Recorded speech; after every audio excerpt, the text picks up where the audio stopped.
Сәлем достар, бүгін сіздермен сникерс пирогын жасаймыз.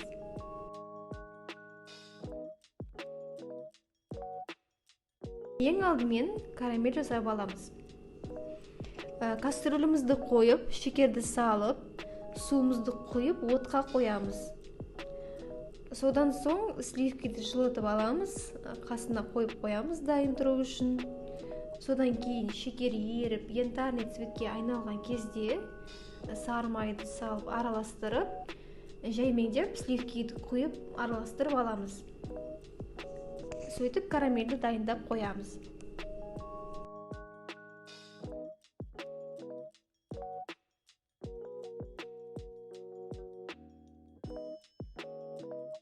Карамельдің үстіне тұзды жаңғағымызды салып, басқа ыдысқа құйып, тоңазытқышқа салқындатуға жібереміз.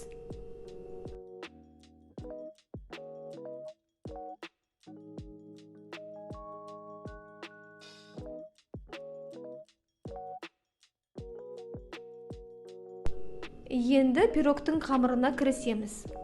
Оған бізге сары май, жұмыртқа, шекер, какао ұн, осының барлығын араластырып, қамыр жасап аламыз.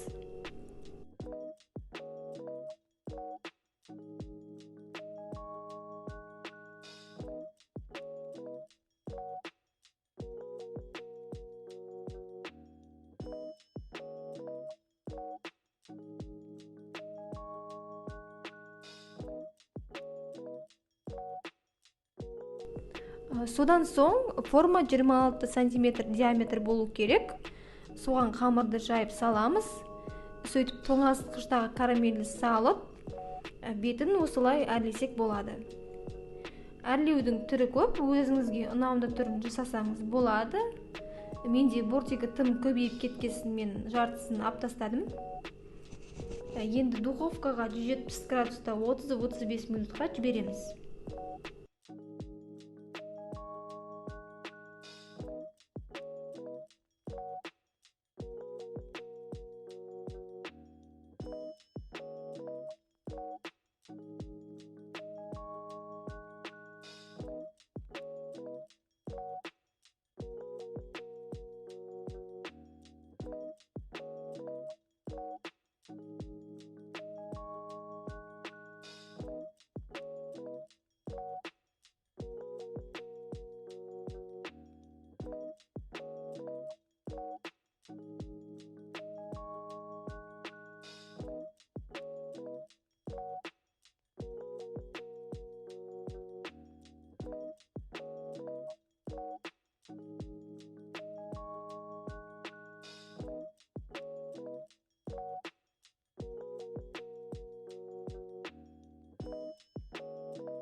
Міне біздің сникерс пирогымыз дайын болды. Каналға тіркеліп, лайк басуды ұмытпаңыздар. Сау болыңыздар. Астарыңыз дәмді болсын.